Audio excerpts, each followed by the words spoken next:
Welcome to Equinox, where Rob and I are striking the balance between the light and the dark. This is episode 60. My name is Joseph Darnell, and I'm joined by my good friend, Dr. Robert Carter. Hello, Rob. Hey, Joe, 60! Woohoo! We're all grown up. Yes. That's incredibly cool. Another milestone. Way cool. Is this the silver anniversary episode? Or is that I don't know. 65? I don't know. Oh. Well, it is something special because it's 60. That's right. Growing up, I didn't really have any anniversaries to celebrate. Now I'm old enough, I'm running into all kinds of anniversaries left and right, and I don't know what to do with them. I'm going to have to get better at celebrating anniversaries. I do have some friends that are showing me up, and I need them to coach me. Yeah, I have a problem keeping up with calendars, payments of bills, whose birthday is when. Yeah, it's not my strong suit either. I get lost in the haze, and whoops, my mom's anniversary or something like that. I need a personal administrator or assistant who every day tells me, Rob, today you're writing a birthday greeting to your sister. Oh yeah. About 2 years ago, when I was getting to know my fiance, I thought it was a good idea at the time because she had tons of siblings and nieces and nephews and brothers and sisters. I thought it was a good idea to go ahead and put together a family calendar of everybody's birthdays, everybody's anniversaries, and everybody's days of departure. Just one shared calendar that I could have with her. So it's all of my side of the family and all her side of the family. And now I'm remembering dates I never knew before in my 20s. It's great. I surprise everybody because at like 7 o'clock in the morning, I'm saying, oh, happy anniversary, so-and-so. They don't know how I know. Wow, that's very good of you, sir. I compliment you. But I've been historically pretty bad about it. Anyway, did you get anything cool for Prime Day? I looked at something cool and I decided not to spend the $100 Fair enough. A penny saved is a penny saved. because I've already done it, and I've already done it full bore. I didn't need to do it a third time. And that, of course, getting my DNA looked at again. Okay, so you previously had 23andMe plus what else? 23andMe for years ago, and then Black Friday special a couple years ago, Dante Labs sequenced my entire genome for $189. Dante Labs. What does Dante Labs do? It's just a lab in Italy Okay. that does DNA sequencing, and they say, hey, we can do this. So literally 6 weeks later, $189, I had my entire genome hit download and is sitting on my laptop. Okay, you told me that you had the genome. I didn't realize it was specific lab. So is that publicly available? No, man, it's me. No, not your genome. I mean, Dante Labs. Is that a publicly available? Like anybody could get them to sequence their genes? Yeah, I think the normal price is like $300 Oh, wow. for all 3 billion letters. I just don't imagine they had a Prime Day sale. So No. Well, it was a Black Friday special when I got mine. But Ancestry had, Prime Day of like, I don't know, 59 or 69 bucks. I was like, oh, I want to do it so bad. And I was like, oh yeah, and I can get 3 months of the international Amazon Ancestry subscription. It's only $99 total. But I was like, Rob, you're upselling yourself. You wanted it cheap, and all of a sudden you're at $100. oh yeah. I made myself mad because I was allowing the marketing to upsell me, and so I said, I'm not going to do it. I'm not going to let them get me like that. Oh, phooey. I'll show them. Well, I ended up caving, and I wanted to get the test kits for me and my wife. Yeah. So I picked up 23andMe's special because I'm Prime. Oh, you did? Yeah, Prime Day. They run regularly $200. Yeah. They were 50% off. I got them for $100 each. Yeah, cool. That is what I'm talking about. Cool. I thought about the Ancestry one too, but it doesn't sound as good. That is actually their standard sale price, and that was actually the original release price was $99. And so then they jumped it up to $200, and then they just run sales for $99 all the time. Good for you. Good for you. I'm glad you found that. I'm enjoying the perceived value. All right. So have you gotten it yet? Have you spit in the tube yet? Not yet. We got the package last night, and I was busy painting my dad's back porch, so I haven't had the time. All right. But we are going to spit into a tube and mail it. When I looked down into the package and saw the tube, I was like, what is this thing for? And my wife thought I was serious. Started to explain it to me. So you want to talk about Starlight in Time? Actually, I do want to talk about Starlight in Time. It's been on my mind a lot lately. We just recorded a podcast. In fact, you edited that podcast. It just went up on YouTube, and it's just on my mind, and so I just wanted to talk about it. But the problem is that as we're getting ready for the show, I was researching our Extra, our second ever Equinox Extra Yes. for our subscribers. And I just want to skip to that, man. Forget Starlight. I want to talk about the extra things. Now I'm getting hungry. So anyway, do we tell people what it is? Oh, go ahead. Sure. All right, it's the science, the physics, the chemistry of ice cream. Uh, Mm, mm, mm. I don't know of a better topic ever. But for all of you listening now, you have to be on the extra subscribers list, and we'll tell you at the end of the thing how to do that. Yeah. It's going to be awesome. Why did I say You'll bye? find out what our favorite chocolate flavors are, or our favorite ice cream flavors are. Well, chocolate. That you just said it. If it doesn't have chocolate, it's not worth eating. Well, there is a twist, my friend. Chocolate is not my favorite. Never has been. Don't What? understand why. It just does not grab me like it grabs other people. What? I Dude. honest to God, I have always favored vanilla plus the fruity flavors. And I like a little No. swirl of chocolate in there, but not just No. solid chocolate or, extra loads of chocolate for any reason. I like getting vanilla ice cream, and I'll go get my powdered chocolate and take a scoop and put it on top and try not to breathe it in to choke on it, but I'll have like powdered chocolate on top of my ice cream. Oh, that's so yummy. Oh. Yeah, I don't like the chocolate syrup stuff. That's just too much. But anyway. Anyway, good topic. Looking forward to that one. Yeah. And what we wanted to get to in this regular episode is Starlight and Time, distant Yes. Starlight and Time. Can I tell the audience a little bit about that new video? Yeah. All right, so it's not very often we go into the details concerning the ministry videos. Nope. And if you're one of our newer listeners, you may not be aware that Rob is a scientist. I am a video producer. We both work for Creation Ministries International in the United States. Creation.com. And they put out a new talk show video about every other week for their podcast series called Creation Talk. So the latest episode is with Dr. Jonathan Sarfati and Dr. Rob Carter discussing distant starlight and the young Earth age model, the young Earth model. Yeah. How do you explain distant starlight if the universe is not billions of years old? Cool question. Right. And it's a good video. It's a really good video. I enjoy our videos in general, but this one also just came across as super cohesive. Cool. And if you're interested in that, there'll be a link in the show notes to the YouTube channel. But if you're not interested in watching a talk show because you're listening to a podcast here, then there's also an audio podcast version.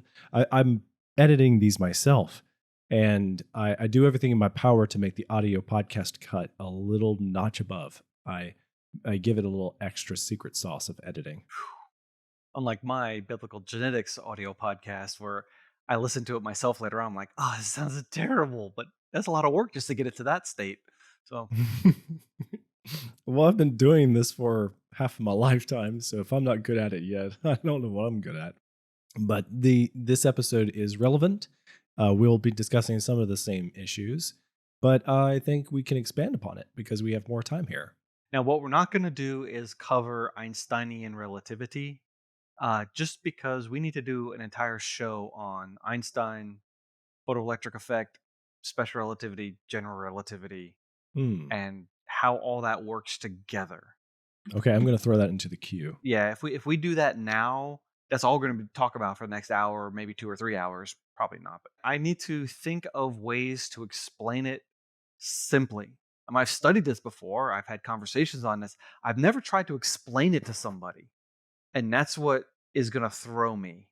Yeah, I wondered why we hadn't talked much about Einstein over the course of the series. I just never thought about it. Just Oh. it hasn't come up. We've had so many other interesting and fascinating things to talk about. Yeah. It just hadn't gotten there yet. Okay. Yeah. It's going to happen. Just like what we were talking about this afternoon, right? Next week, we're going to talk about submarines. Why come we never talked about submarines? I don't know. And how long did I talk about submarines off the top of my head? A half an hour? Almost. Without stopping? Just, oh yeah, this and that, and this and that, and the other thing. So yeah, we're going to do submarines. That's going to be great. But same thing with Einstein. It's just, we need to round to it. Yeah. Just haven't gotten there yet. So what I know about distant starlight is that the farthest reaches of the Milky Way galaxy and the galaxies we can see from telescopes beyond, they are countless light years away. So the problem for all of us is, how long did it take for that starlight to travel to get to Earth so that we could see it through telescopes? Yeah. So, did God finagle the clocks of the universe in such a way that Adam and Eve were able to see starlight by the end of the second week? Or did they see it the eighth day of time? Or what happened? Third day, actually. That's when the sun, moon, and stars are created. So, yeah, that's a good question. And it really is kind of a puzzle. And I've heard different theories, and they're really interesting. And I think that one of the surprising issues is how poorly evolutionists are able to account for things concerning this. So, yeah, I'm interested to hear your hot take on it. Well, let's start with the Big Bang model, and then we'll talk about various alternative models, creationist and non creationist. But Big Bang is actually fascinating. But first, let's talk about the size of the universe as far as we can tell. Yeah. We know stars are really far away. And the reason we know that is stars don't wiggle in the sky as the Earth orbits the sun. Oh, I mean, our was it 93 million miles? I mean, it's 8 light minutes. That's the radius of our orbit. So, in the distance light can travel in 16 minutes, that's how far we are away from ourselves in the summer versus the winter. yeah. And if you're looking at a star and all of a sudden you move by 16 light minutes, if that star is close, it's going to move in the sky back and forth because of parallax. But they don't move. They just sit there. Because it's the same way if you're in a car or a train and you're looking out the window, trees that are close up go really fast, but a mountain in the background goes really slowly Yeah. because the angular change between you and the tree is very abrupt. It goes from far left to far right quickly. But that mountain way in the background, the angular change is really slow. It takes a long time for it to move across the way back of the landscape. So distant objects don't move as fast when you're moving. Even if they're not moving, they don't appear to move as fast when you are moving. And stars don't move, even though we move on Earth by 16 light minutes every 6 months. So we know they're far away. The Europeans launched the Gaia satellite a year or two ago, and I think it's parked just behind the moon or something like that. But it is measuring parallax to all sorts of stars. Hmm. It's hard to do it here on Earth because you've seen stars, they wiggle in the sky. The atmosphere, the atmospheric turbulence makes stars move. Yeah, and this was one of those cool tricks that you learn in sciences that in grade school that the planets don't flicker, but the Yeah. stars do. Yeah, that's a rule of thumb. Not quite perfect, but it's a rule of thumb. Yeah, and that's because of the atmosphere wobbles, and so a lot of astronomers, a lot of what are those things called? We have a telescope sticking out a dome. Uh, um, the place with the telescope on. Observatories? Yeah, yeah, that's what it is. I'm shooting from the hip here, and I'm doing all these different topics, and I just ran out of vocabulary. Oh, I've been there. Okay, so thank you for rescuing me. A lot of observatories will use a laser pointed up, and as the laser wiggles, they'll move their camera to compensate and get a much steadier picture of the universe. So, but because of that, we can't measure parallax. It needs a really close star to move, and even then, it's going to only be a fraction of a degree, as we talked about episodes ago, probably a year ago. So the Europeans launched a satellite, and it's way up in space, and it's pointing at stars, and it's watching them move, and millions of stars, and it's measuring parallax to millions of stars. So therefore, we know the distance, and the distance is measured in light years. These things are really far away. Okay, the Milky Way galaxy, as far as we can estimate, is like 107,000 light years in diameter. Phew. And we're near the edge of one of the arms, so it's about 100,000 light years to the other side of the Milky Way. Do Um, we have a map of the other side of the Milky Way? Do we have a good no, idea of the stars, the no, systems? no. There's too much dust in the core of the center of the galaxy. Yeah. You look up and down out of the plane of the out of the plane of the galaxy, you can see fine. But when you look toward the center, there's just a lot of obscuring things. So we look at other galaxies, say, "Oh, we think that's like our galaxy over there," and we use those as models. But they can't. No, they have measured a lot of things using like the infrared spectrum because you can see through the dust, and so they've got a pretty good picture of the galaxy. It's just not nearly as clear as other ones we can look at. that are outside. But the Milky Way itself is older than the Bible says the universe is, if light speed is what we think it is. And that is the crux of the matter. That is, where you find out how the universe actually works is when you figure out this light speed conundrum. Now, the Big Bang model, which we're going to talk about, has its own light speed conundrums, massive conundrums, things that just don't get explained easily, and people don't like to talk about it, but it's staring everyone in the face. And one of the biggest problems is that the background temperature of the universe is very homogeneous. And yet, the early universe, if it's expanding, Big Bang like, would have had some lumps, and those lumps would be hot spots and cold spots. Well, there are no hot spots and cold spots in the background radiation. The fluctuations are, fractions of a percent of a degree. And so the question is, how did light from that hot spot get over here to the cold spot so that both spots are the same temperature today? It's called the horizon problem. See, in a Big Bang model, there's no edge to the universe. It's not like the universe was like a grain of rice or a grain of sand.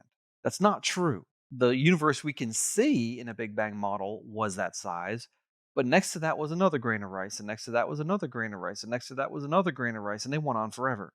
Then everything expanded. All the grains of rice expanded, and everything started moving away from each other. Now, the reason I'm using a grain of rice example is because that grain of rice expanded to like 13, 14, 15 billion light years across. Anything beyond that is actually receding from us faster than the speed of light. It's called one Hubble volume. The known universe, they say, about 10 to the 80th particles, is called a Hubble volume. That is the radius of the Big Bang sphere that we can see. Anything outside of that is moving away from us too fast. That light can never get to us. We're causally disconnected from it. It doesn't matter what happens in those parts of the universe. Who cares? We'll never see it. We cannot experimentally validate those things actually exist. Wow. It's just assumed that there's stuff out there beyond what we can see. It's just invisible to us. Wow. That's a big old assumption, isn't it? Yeah. Yeah, I learned that from Russ Humphreys in his book Starlight and Time. That was the first thing I ever read on the subject that I understood. I took, relativity, Georgia Tech physics 3, I think it was, and I made a B in physics 3. I was happy, but that was the first time I ever considered relativity and time dilation and length contraction. I was like, what is going on? My brain hurts. But I get it now. So we start off with a problem, that is, light cannot cross the universe. We know the universe is larger than 6,000 light years. We know it. We know it from parallax. We know it from all sorts of other astronomical observations. It's just bigger than the Bible says the universe can be if the universe is only 6,000 years old. Wow. So either creation accounts only talking about the earth, not talking about the sun, moon, and stars? No, because it says the sun, moon, and stars are created on day 3. So I'm getting ahead of myself. We're going to get to creationist answers in a little bit. But Big Bang universe. First, we had the horizon problem. The universe is too even. There's not enough lumps. We know that. These things are given. And so not everyone's happy with this. Some people talk about the universe didn't expand at all. It's actually static. That was the old version. Before the Big Bang came about, the universe was static. But that runs into a second law of thermodynamics problem. If you have a static universe, heat gets dispersed evenly. If you have a static, infinitely old universe that doesn't have a beginning, then it wouldn't exist anymore. Now, and just to clarify, you mean by static? What do you mean by static? Nothing moving? Yeah, not expanding, not contracting. Things can move, but it's not like the whole universe is expanding. It just is what it is, and that, these galaxies are over there and those galaxies are over there. But that can't be true if it's infinitely old, because all those stars would have burned out by now. And once you spread out all the heat evenly, you can't do any work. One definition of work is a transfer of energy from one place to another. And if you have the same exact temperature everywhere, you can't do energy transfer. And the universe would it's called heat death. That's what one of the possible outcomes of a Big Bang could be, is the ultimate heat death of the universe, where everything's just kind of like warm. All the heat's evenly spread. There aren't any stars. There aren't anything. There's just subatomic particles just, kind of like floating around, and nothing happens anymore. Well, that would have been the result of a static eternal universe. And so the scientists knew this, but a young static universe would be just fine. If God just created everything out there, put that star there, these galaxies there, those black holes over there, and let go, there's no problem with that at all, except for the distances. Light simply today does not travel that fast, and you can't get light from other galaxies here, let alone even the light from our own galaxy. There's not enough time in biblical history. But Big Bang supposedly solved this. But I mean, when you consider the physics of the Big Bang, this is where things get really strange. And I like to put it in these terms because most people don't consider it this way. But if you just look at the numbers, you have something that is smaller than an atom is going to expand to 10 light years in diameter. Can I say that again? During the Big Bang, something as smaller than an atom is going to expand to something 10 light years in diameter. That's the scale of the expansion we're talking about, is 10 to the 78th power. But the time scale we're talking about is faster than the fastest molecular vibration. The time scale is 1/quintillionth of a femtosecond. Now, it doesn't matter what those numbers mean. What's a femtosecond? What's a quintillionth? Yeah. Obviously, it's a tiny little number. So essentially, the universe, see, the older Big Bang, it just expanded. But in the 1970s, Alan Guth said, no, that doesn't work. We need inflation. We need rapid expansion. After it starts expanding, it all of a sudden goes whoosh and expands really fast and then slows down to the modern rate. So he added a very brief period of hyperinflation, 10 to the 78th power and 1/quintillionth of a femtosecond. There's no physics behind that. It was a way of explaining data to get the universe smooth. There's nothing in physics that says we would expect this to happen. We'd expect it to happen this long after the expansion happens. This is when it starts. And we don't expect it to go at any particular rate or for any amount of time. This is not like, Maxwell's equations or Einstein's equations or Newton's equations. There's nothing in physics that says we think these things will happen. No, it was, hey, the math doesn't work out unless we add this little trick. That's the inflationary period of the Big Bang. And that is why I don't like it. Hmm. I don't care what it explains. Yeah. It's magic. Literally. Wave a mathematical magic wand over a problem, and we get closer to be able to explain the data. I read a paper, 2 years ago maybe, Mhm. and it was a PhD physicist, and she was talking about all these different periods of inflation. At this point in time, the universe expanded at this rate, and then it slowed down to that rate. But over here, this happened here, and it sounded like epicycles. Remember the geocentrism talk we had last year, Yeah. where the old idea was that you had cycles and then cycles within cycles, and that explained why Mars goes backwards every once in a while. They were called epicycles, and in order to get the thing to work, you had to add more and more special pleading cases of complex situations. Well, that sounded very much like this Big Bang explanation, Mm. and it was every explanation was expansion, expansion, expansion, but there was no reason for any of that to happen. So just like geocentrism, where people are trying to describe the motions of the planets using Earth as a reference frame, yeah, you can do that, but there's no physics behind it. So, I want consistency and I want physics to be able to be applied to astrophysics. And I don't see it. Now, astrophysicists right now, if we have any listening, are probably yelling into their computer monitor or yelling into their car speakers that I'm an idiot. But no, I'm sorry. I've been saying this and thinking about this for well over a decade, and I've talked to people who do the math even, and they say, "No, yeah, right, you're right, you're right." That's a good summary of it. That's my layman-friendly summary of my problems with the Big Bang. Now, does it explain things? Yeah, it does. Sure enough. Does it explain everything? Absolutely not. I don't think there's much of any models that explain much of everything. True, but some explain more than others. Sure. But just wasn't it last week we talked about the giant galactic structure, this chains of galaxies that were Yes. 1/15 of the radius or the diameter or what the circumference of this night sky, and it's just too big for a Big Bang to explain. We don't have that much time in a Big Bang model for gravity to attract those things into this giant structure. So it's an idea. It's fun to talk about as an intellectual pursuit. It's really enjoyable. Now, I don't do that math, but the people who do that math, they like doing it. Great. Good for you. but it's just a mental construct and it doesn't really fit. Now, has the universe expanded? Yeah, it looks like it has. Is the universe more than 6,000 light years across? Yeah, it sure is. So we need other ways to explain this.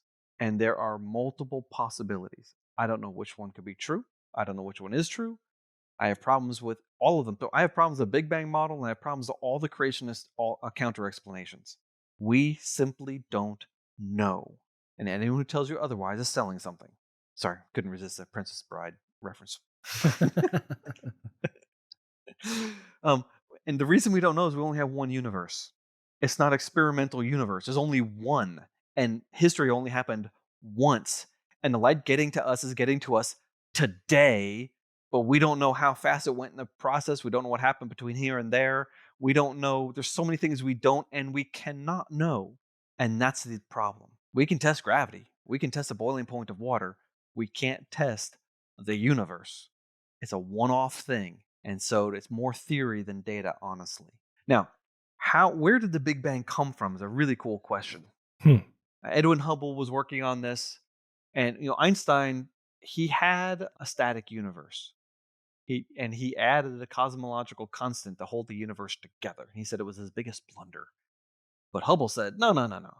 I'm looking at these pulsing stars, and if I look at them in nearby galaxy versus dim, small, therefore farther away galaxies, um, the light is shifted to the red as if they're moving away from us. It's been stretched out. And the farther away I look, the more red the light is stretched. This is the genesis of the Big Bang hypothesis. That is that the farther away things are, the faster they're traveling away from us. Now, imagine that the universe really is a ball. It doesn't go on forever. It's just a ball. Well, then it should be collapsing. Self-gravity would cause everything to move toward us. Why are things moving away? Well, it has to be infinite because there has to be things on the other side of what we can't see, or else everything would just collapse into itself. So it's got to go on forever, I think. Or that's what they think anyway. But you can't expand into the stuff that's there because it's expanding in our direction also. And what's going on? So they say, oh, no, no, no. See, space is expanding. All of space is expanding. It's not like things are moving away from Earth. It's Earth is moving away from everything. And everything's moving away from everything else also. So if you stand on Earth and you look in one direction, you pick out like a quasar that's at the edge of our vision. Yeah. You go to that quasar, there's probably a normal galaxy there. You look back at Earth, we might look quasar-like, but that place at the edge of our vision, it can look further away. So we might be able to see out 13.8 billion light years. Well, you travel 13.8 billion light years away, and you can look another 13.8 billion light years away, and you can look at Earth. But anything beyond Earth is dim or invisible. Or say this way, from Earth, we can look to the left and see out 13.8 billion light years. We can look to the right and see 13.8 billion light years. But the things on our left cannot see the things on our right, and the things on our right cannot see the things on our left.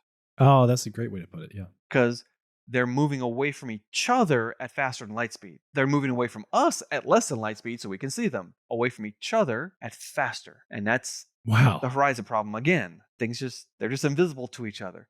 So it's got to be infinite or it collapses, but how do you expand an infinity? Because that means that things are like the stars on our left and our right are, let's say, they're moving away from each other at exactly C. Well, if you go the same distance beyond that in both directions, now they're moving away from each other at 2C. And you keep on going and going and going, and you're approaching infinity.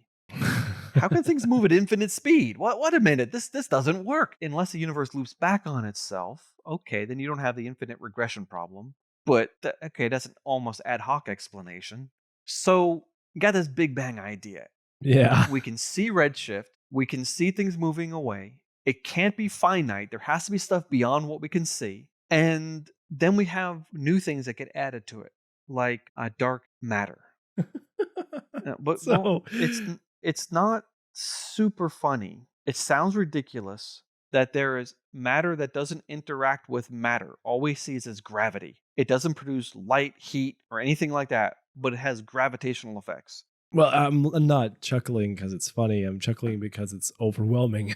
Okay, I understand that. But the reason they invented dark matter, see, I thought that it was a rescue device for the Big Bang a couple years ago. That was not true. It was realized before the Big Bang even existed as a hypothesis. When they're looking at galaxies, you can do redshift on stars in other galaxies. So as the galaxies rotate, you can see how fast they're moving toward us or how fast they're moving away from us. That's really cool. But they realized that, just like Pluto is orbiting the sun very slowly, well, stars around a galaxy, the further away from the galactic hub you get, the more slowly they should rotate. But it's not true. The rotation speed flattens out. The stars on the edge are moving the same speed as the stars in the middle. That makes no sense unless there's a massive amount of dark matter in a halo surrounding the galaxy. Oh, wow. So, dark matter was invented to explain the rotation curves of galaxies. It wasn't invented to save the Big Bang, it already existed as another saving mechanism, or else we can't explain how gravity explains stars going around galaxies. And that's a big deal because there are a lot of galaxies. There's a lot of matter in galaxies in the universe. And if we can't explain them, we can't explain gravity. And we don't know what the universe is doing. So if you take away dark matter, you have a massive problem. And that's really funny. And I think it's greatly funny. And I love watching people go in somersaults trying to and twisting themselves in pretzels trying to get away from this. But it's true. Without dark matter, they're toast. So are they saying that the dark matter is part of the Big Bang? Yeah, but I don't know what part. They Yeah. say it's part of the current universe. It's like 4% of the universe or something like that. Okay. And that's how much extra mass they need to explain things like galactic rotation curves. However, if God created the universe, he doesn't have to use the laws of physics to create the universe. Right. So in the creation context, it is what it is. It could be anything. It's just, hey, that's cool. Look at that. We're looking at something because that's the way it was made. Now, that's not intellectually satisfying on some levels, but on another level, I'm not looking for naturalistic explanations of where life came from, where matter came from, where light comes from, where complex life comes from, how the human brain works. Right. To me, these things are superimposed upon matter by a hyper intelligent source, which to me is intellectually satisfying. All right, so Big Bang is weird, but it's weirder than that. Because even after Guth invented this magic 10 to the 70th expansion and a billionth of a billionth of a billionth of a billionth, you put the numbers up on the video, of a second, some more weird things are happening. And that's, things are redshifted more and more the further away you look, but based on how far away you think they are, they're actually more redshifted than they should be. And so they invent this thing called dark energy. And that's like 96% of the mass energy of the universe is dark energy. Wow. I mean, baryonic matter, so hydrogen atoms, things we're made of, is only a percent or two of the universe. You get 3 or 4% of dark matter, and then like 95, 96% of the universe, pardon me if I don't remember the exact percentage, Yeah. is dark energy. And that is what is propelling an increasing expansion rate of the universe. And again, you can't detect it. You can only observe its effects. Wow. And yet it's all based on assumptions about the light speed is always constant, speed of light is always constant, that gravity works the way we think it works, and all sorts of things like that. And these are really big questions, and we're making assumptions we honestly don't know. We don't know what gravity is. We don't know how it works. Now, Einstein's theories of gravity have been validated thousands of times. I mean, that we should do one on the LIGO detector that's been detecting black hole mergers. That's just so cool, and is working. And there's more than one. We use interferometry, and we know the direction these things are and the power, and it's validating Einstein's theories in amazing ways. And yet, there are other weird things in the universe that are hard to explain using our current understanding or belief in gravity. Fair enough? Yeah. All right, that's enough of that. Let's leave Big Bang to the side. Yes, it has some explanatory power. No, it doesn't explain everything. And there's a magic component to it. Now, let's look at how we might explain the universe without naturalism, or with naturalism it's been sped up, or there's all sorts of different possibilities. Back in the 70s, I know the Journal of Creation had several editions that were filled with back and forth discussion of something today we're calling the Setterfield hypothesis. The Setterfield hypothesis. Yeah, Barry Setterfield was a creationist, or I think he is a creationist, and he hypothesized that light speed was very fast in the past, and it exponentially slowed down to today's levels. Some of the earlier light speed estimates were higher than our current 3 times 10 to the 8th meters per second. And yet the earliest ones had the larger error bars. And that's the whole crux of it. Yeah, sure. The first light speed measurement was a lot faster than what we think it is. And the next one was a little less. The next one was a little less. And now we have got a very, very tight band on the speed of light. All measurements the last 200 years have basically given us the same answer. But the first 1 or 2 measurements were high. Oh, see, light speed was faster in the past and it's been slowing down to today's level. And that could explain how light could get here from the distant reaches of the universe, going faster. Yeah. Huh.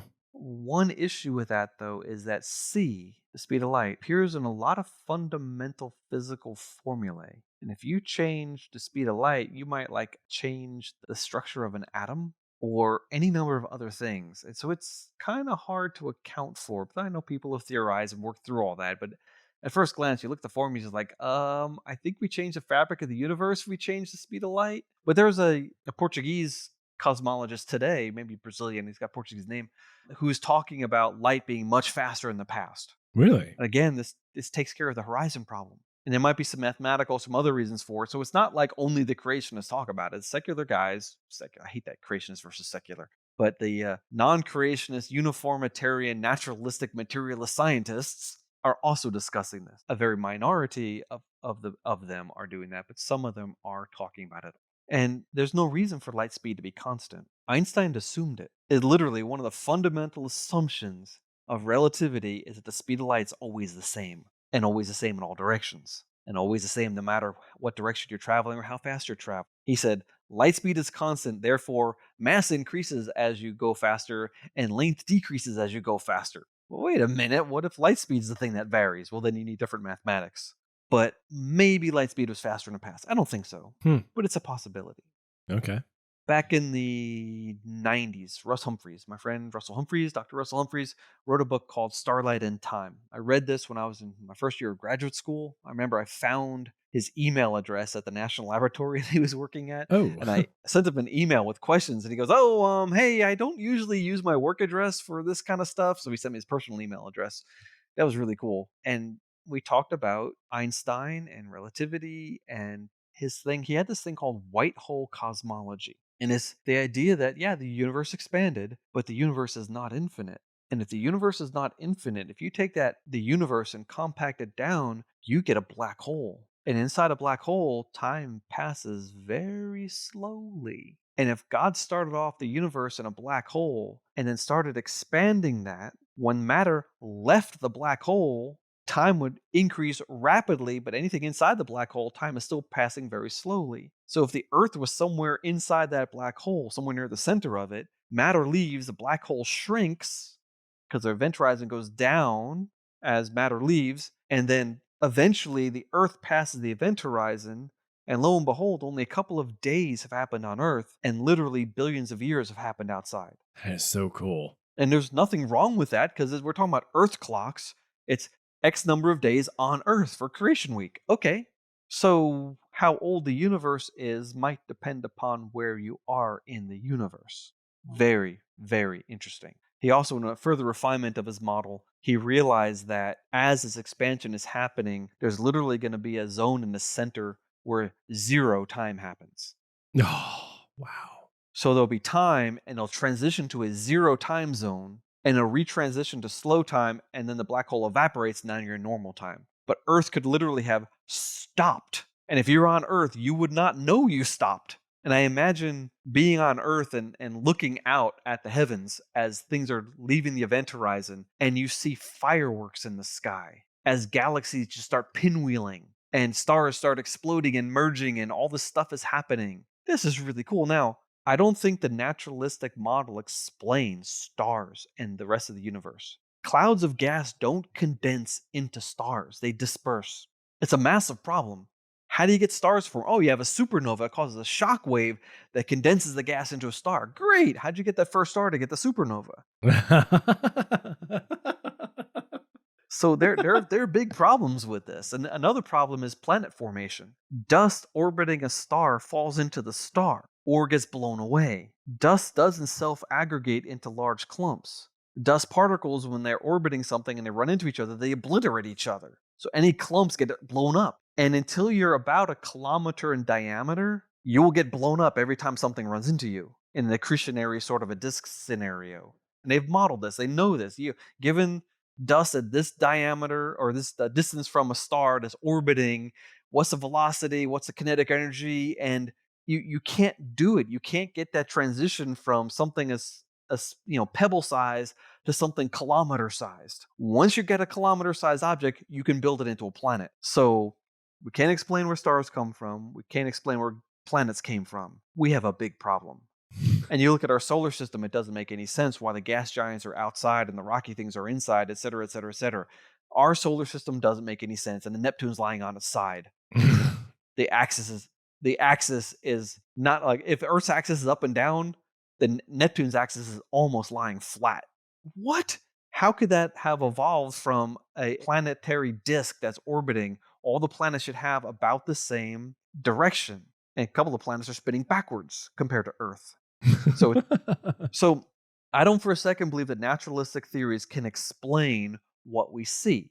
But it's still fun to use naturalistic theories to try to explain it that are alternate to the Big Bang. So white hole cosmology is very naturalistic. In fact, top to bottom, it's just using physics. And yet, it still doesn't explain stars and planets and things like that. So we have another idea.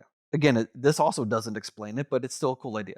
John Hartnett, who has since rejected this idea, but he was working with an Israeli cosmologist named Moshe Carmeli. And he came up with, basically, he adopted Carmelian relativity. So we had special relativity, general relativity. They added another term. And using this other term, which is like the speed of the matter expansion or something like that, you can explain why galaxies have their rotation curves without having to resort to dark matter. And you can explain all sorts of things without needing a Big Bang. Very interesting. Yeah. Now, Russ Humphreys has come up with several other models. One of them is the Bible talks about God stretching out the heavens. It says it multiple times in the Old Testament. And Russell has said, well, if the universe is a fabric and you put tension on a fabric, well, what would happen is you would add energy to the system and matter would naturally pop into existence. Pop, pop, pop, pop, pop, pop, pop, pop, pop. Just by stretching the fabric of space, galaxies are going to form, stars are going to form, planets pop, boop, there they are, there's matter. That's very interesting. He's worked on another model where he's talking about light going through hyperspace. That light jumps into hyperspace and jumps back out of hyperspace. Oh, there it is. Here it is. So basically, light can travel from the distant places in the universe because it doesn't have to travel through the universe to get here. There's nothing theoretically wrong with that. You can mathematically explain this, and physicists and mathematicians, they talk about hyperdimensions all the time. Wow, that's weird. Yeah. So why can't that happen? And then we have Jason Lisle. Hartnett has adopted Jason Lisle's idea. It's called anisotropy. Basically, it's the idea that light doesn't travel the same speed in all directions. Wait, come again? That light doesn't travel the same speed in all directions. Interesting. Yeah. So would that be true here on Earth, down on the ground level as well? Yes and no. Oh. Now, there's two different forms of this. One is, I'm going to call this, the special form is that light traveling toward Earth is faster than light traveling away from Earth. And the general form is light traveling toward any observer is infinite, and traveling away from any observer is c/2. Now, it can be anything in between, but infinite and c/2. So if you send light out to a mirror on the moon and it bounces back, it travels away from us at half the speed of light, hits the mirror, and comes back to us instantly. The round trip time is c/2 divided by, or plus 0 time to come back, divided by 2 is c. See, the round trip time of light is something that Einstein assumed. And he deliberately and directly assumed that the round trip speed is the same, but we can't measure it. Let me explain. This is going to be weird. Oh. Huh. If you shine a flashlight, it bounces off a mirror on the moon, and it comes back.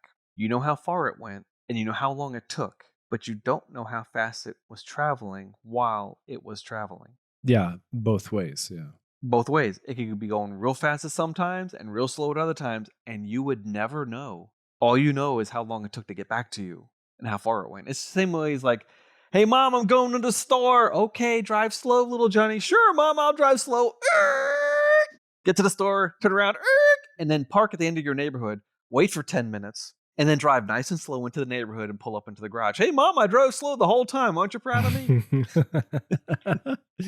And mom can't Sure. tell. All she knows is when little Johnny got back and how far he went. All right, so there's all sorts of things that people have tried to measure the speed of light. And in the end, we are stuck with measuring a round trip distance, and it doesn't matter what we do. So let's say that you know how far away the moon is, right? So let's take two clocks, two atomic clocks that are perfectly in sync here on Earth. And okay, we know they're ticking, ticking, ticking, and we're going to take one of them, we're going to send it to the moon.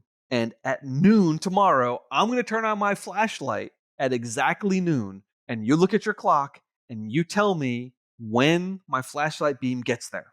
That should work, right? Yeah. If you send it both at noon, you know the exact time and you know the distance, and therefore it'll be, noon plus 5 seconds or something like that. It took 5 seconds to get here, so the speed of light is the distance divided by the time. No, that's not true because your clock isn't the same as my clock. To get that clock to the moon, you had to accelerate the clock and you get time dilation. If you move anything, you get time dilation. Usually it doesn't apply, driving on a highway or something like that. Whatever, there's time dilation, but it's irrelevant. But when you're moving something as far away as the moon, you got to get it there really fast. And the process of moving will mess up the synchrony between the two clocks. You actually don't know what time it is on the moon. So your clock says, bing, 12 o'clock, here comes a light pulse.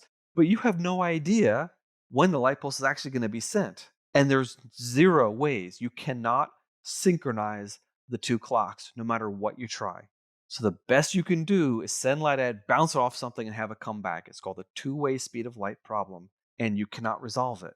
Now, I'm hoping, remember last week we talked about particles that are bound together Mm-hmm. and they're entangled. And if you mess one particle up, the other one would do exactly the same thing, even if they're really far apart. And the effect apparently happens at faster than the speed of light. As far as we can tell, it's instantaneous. Well, you might be able to get a quantumly entangled system between here and the moon. And you could say to the other person, okay, look, I'm going to turn on my flashlight.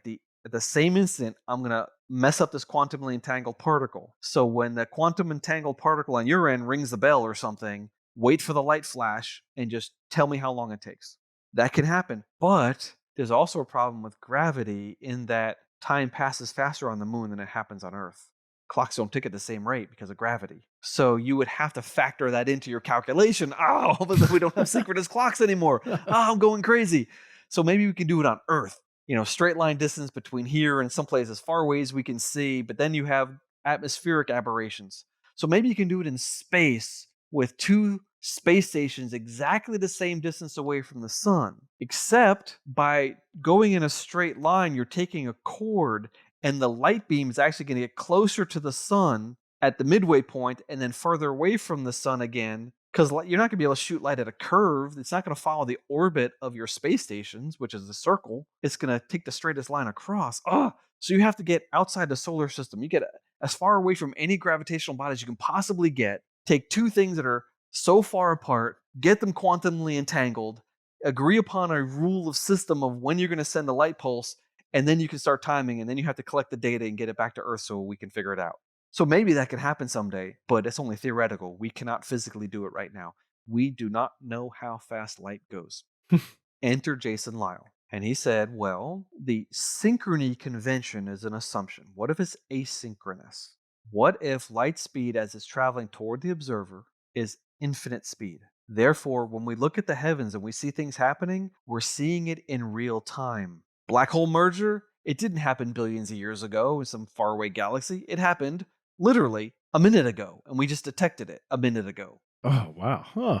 Okay. I have not heard this theory. It's happening now because light speed coming at us could be infinite, but going away from us, it's c over 2. It still averages out to c for a round trip distance. Now, I don't like this. Something about me, it turns my stomach. Really? Because it's ad hoc, and everything we do, every experiment works out beautifully with light being the same in all directions.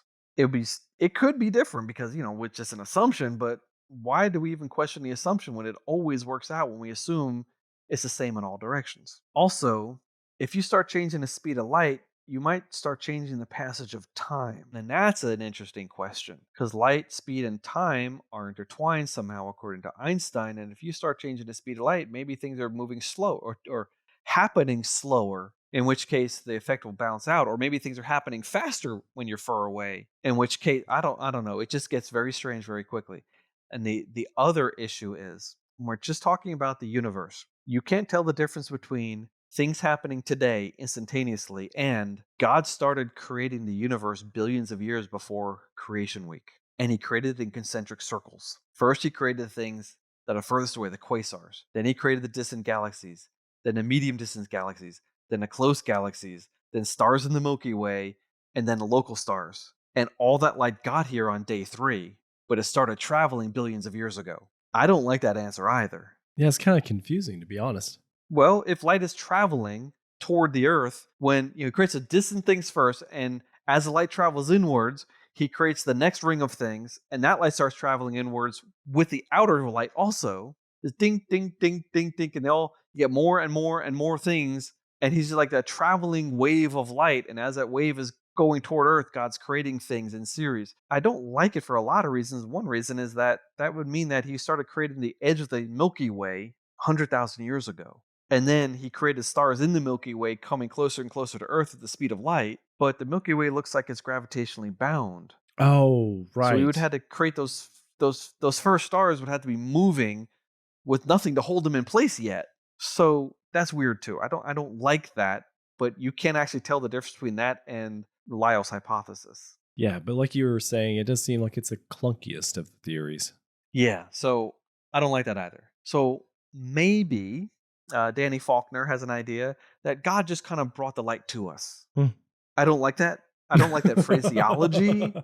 Because what do you mean? He stretched it out, or he caused the light to go faster, or he created the light in. That's another one. God created the light between us and distant things. So he created the distant things. God just said, "Light, come on, snap, hop to it, get over here." All right, there you go. Slow down. All right, slow down. All right. Yes, all right. or he created the entire light wave when he created the object. So billions of miles of space got filled with light because God created the light when he created the object. Yeah, I don't know. No, because we've seen supernovae that are further than 6,000 light years away from Earth. Right, exactly. That would mean God created a light wave to a star that never existed. Yeah. He would have to create light from a star and then light from a supernova that connects to a real supernova at the other end. That star was never there, so God becomes a deceiver. So I don't like this idea either. So in the end, though, we're left with no explanation. I am unsatisfied with every single theory I've heard, from the secular Big Bang model to creationist alternative models.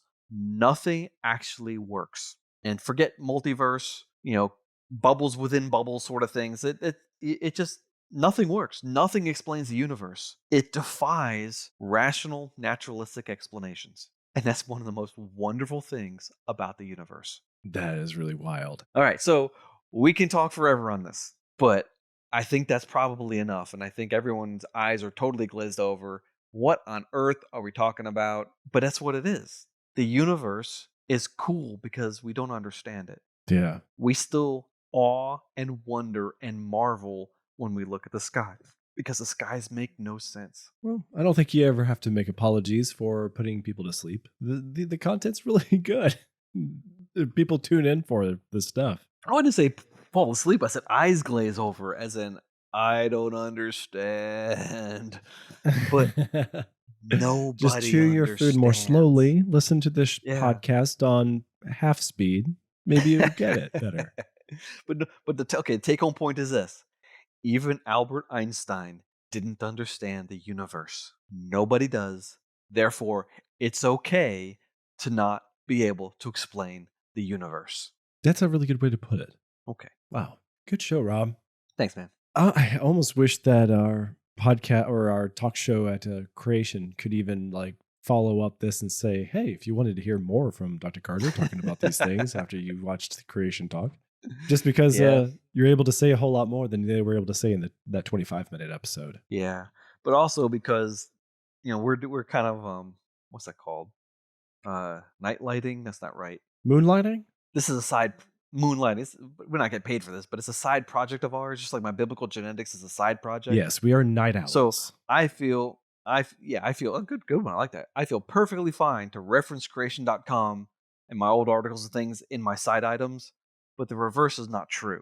I don't want to drive creation.com traffic to biblical genetics Right, sure. because it's just not fair. I mean, they're paying me a salary. I can't drive things to biblical genetics, but the other way works great. However, they have put a link to biblical genetics on creation.com. Oh, okay, good. I'm That's so nice. happy because Taz Walker's biblical geology has been on there a long time. And the boss is like, hey, Rob, why don't you put your biblical genetics? Like, oh, yeah, woohoo. So I'm officially registered as a creationist on a website on creation.com. It's really cool. Very good.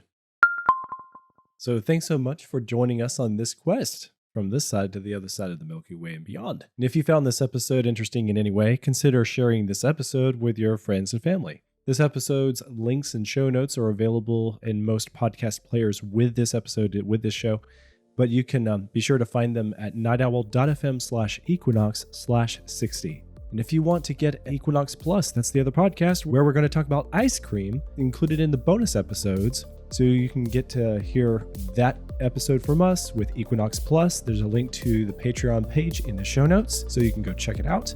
And you should also check out Biblical Genetics, Rob's other project. Biblical Genetics is also available on Facebook and YouTube, where you can watch the videos and join discussions in the comments. If you want to find me, I'm at JCS Darnell on Twitter, or take a listen to my other podcast, Hi-Fi, which is available at nightowl.fm/hi-fi. Until next time, goodbye, Rob. Goodbye, Joe. You've been listening to Equinox.